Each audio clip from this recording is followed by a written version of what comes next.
मच्छीमाराचा नाही झालाय, मंत्र्यांची चर्चा व्हायची आहे, मेंढपाळांची चर्चा झाली आणि या सगळ्या विषयावर आता पुन्हा एक बैठक होणार आहे बाकीच्या विषयावर. ते पण बैठक या हप्त्यामध्ये होणार. कामगार नाही शेतमजुरांचा विषय असा एकंदरीत आहे. मला वाटतं आपण मीडियाने खूप आम्हाला साथ दिली. आपण मानावं तेवढे आपले आभार कमीच आहे. सगळ्या मीडियाचं मी आभारही मानतो, आपल्याला धन्यवाद देतोय. आंदोलन काळामध्ये सर्वसामान्य नागरिकांना जो त्रास झाला त्याबद्दल तुम्ही त्यांची दिलगिरी व्यक्त करता. त्यांची माफी मागतोय. खरं तर सरकारनं पुढाकार घ्यायला पाहिजे होता. आंदोलन करायची वेळच येऊ द्यायला नाही पाहिजे होती. ही सरकारनं जबाबदारी हात वरते केली म्हणून ही अवस्था आली.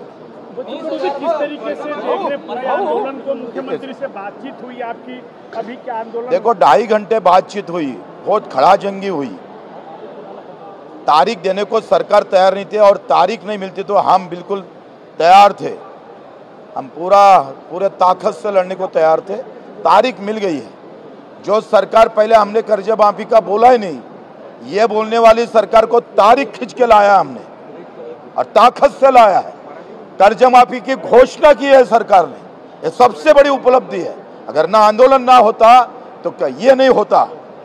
आज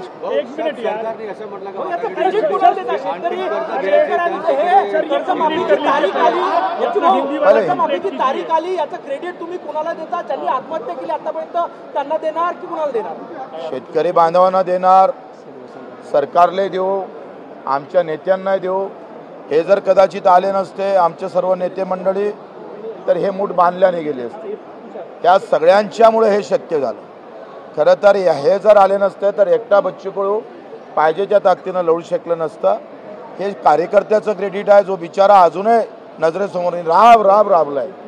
8 महिन्यापासून लढतोय आम्ही. पायाले भिंगरी 150 सभा म्हणजे 200 दिवस जागरण आहे आमचं. 4 वाजता नंतर 4 वाजेपर्यंतच्या आत कधी झोपलो नाही आम्ही. अन्नत्याग आंदोलन झालं, पदयात्रा झाली, रायगडचं उपोषण झालं, सातत्यानं चालू आहे. आणि एवढं सगळं करून सुद्धा काही लोक अशा प्रकारच्या टवळक्या करत असेल तर माफ करा. आंदोलन पुढच्या वेळेला करावं का नाही करावं या मानसिकतेत येऊन टपतोय माणूस.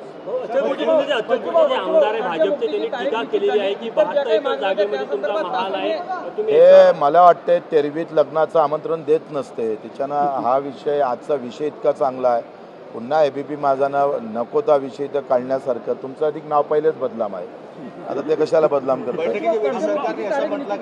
एबीपी माझा नेहमी बीजेपी माझाचाच प्रश्न आणतो.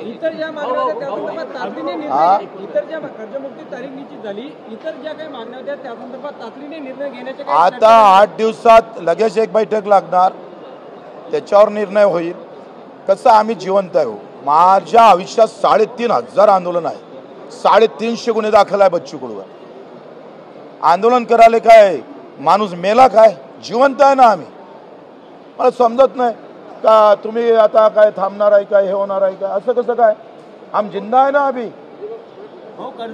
एक प्रश्न असा आहे, 30,000 कोटी रुपयापेक्षा जास्त पैसे लागतील कारण की एनपीए जे झालं आहे ते 30,000 कोटी रुपयापेक्षा जास्त आहे. त्यातले श्रीमंत शेतकरी काढले तरी 15-20,000 कोटी रुपये लागतील. सरकारला लोन घ्यावं लागेल. काय चर्चा झाली बैठकीमध्ये? माझं काय मत आहे, त्यांनी आर्थिक कारण सांगितलंच.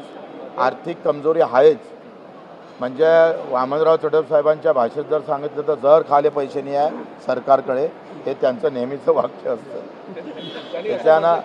त्याच्यानं अशा सगळ्या व्यवस्थित हमारा जो दणका रहा है, आमच्या जे दणका राहिला कर्जमाफी करावंच लागेल.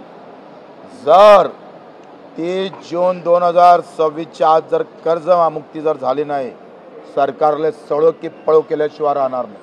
ज्या खड़ी रहेंगी सरकार वाह धुएंगे हम उसको. पैसे कुठून आणणार सरकार? ते आणा, ते काही करा, तुम्ही डाका मारा, काही करा. सरकारने असं म्हटलं की सध्याची परिस्थिती आणखी कर्ज घेऊ शकत नाही, त्यांची लिमिट संपली आहे. तुम्ही त्याचा विचार करू नका. तुम्ही सरकारच्या वतीनं बोलल्यासारखे बोलताय. तुम्ही ते द्या.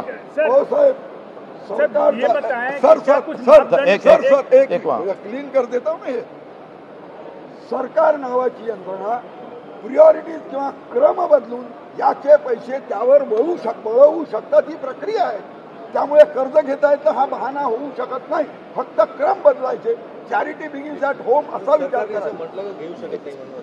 नाही म्हटलं नाही त्यांनी, सरकारने म्हटलं नाही असं, पण आम्हीच आता सांगितलं एकेकाने क्रम बदला, अशी तशी करा आणि तुमचं कमिटमेंट पूर्ण करा. That's all. हाँ बोलो बोलो. ये बताइए कोई मापदंड तय किया गया किन किसानों को इससे वंचित रखा जाए, क्या बड़े किसान देखो सरकार अभी 6 महीने का उसमें सब टाइम है. पहली गोष्ट समिति का अभी कोई वैल्यू नहीं है. घोषणा हो चुकी है कर्ज माफी की. घोषणा अगर हुई, समिति नाम मात्र है. आप देखो इस बात को. हाँ घोषणा नहीं होती थी और समिति स्थापित होती थी तो हम कोई जीतते नहीं थे. जीत क्यों हुई?